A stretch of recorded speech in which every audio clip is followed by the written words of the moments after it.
আমাদের তো নিরামিষ, মা ঠাকুমার রান্না খেতে আর কিচ্ছুই ভালো লাগছে না, তাই জন্য আজকে আমি আলু ভাজা করব আর তোমাদেরকে দেখাবো। তো চলো, তো যা আমাদের লাগবে সেটা এখানেই আছে। এটা হলো চাট মশলা, তেল, নুন, আলু ভাজা ধুয়ে রেখেছি, আর কিছু লাগবে না। হলুদ তো দেওয়া যাবে না, আমাদের তো নিরামিষ। তাহলে গ্যাসটা জ্বেলে দাও তো, পারি না গ্যাস জ্বালাতে।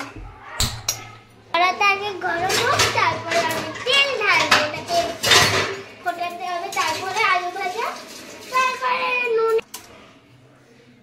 দেখো আমাদের কড়া এখন গরম হয়ে গেছে, এবার আমি তেলটা ঢেলে দিচ্ছি।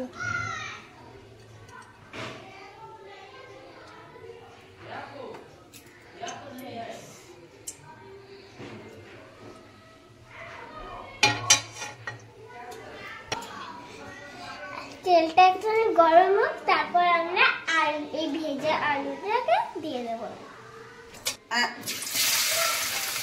ঠিক আছে, একটা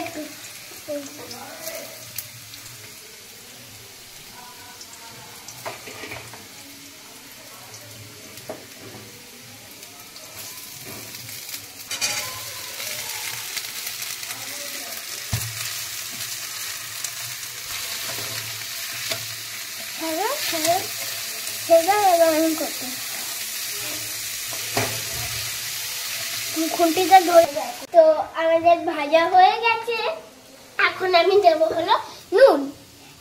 নুনটা আগে দিলে নরম হয়ে যায়। এবার আমি নুনটা দিচ্ছি লঙ্কা সমেত।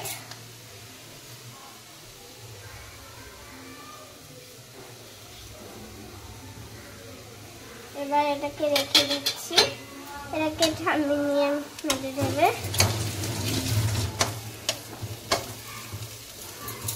দেখো এখন এটা হয়ে গেছে, এবার আমি গ্যাসটা অফ করে দিচ্ছি।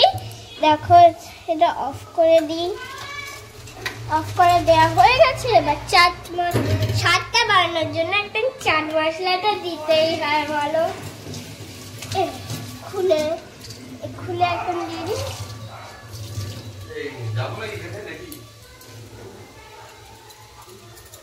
এই হয়ে গেছে, একটু নেড়ে দিই, তাহলে ভালো হয়ে যাবে।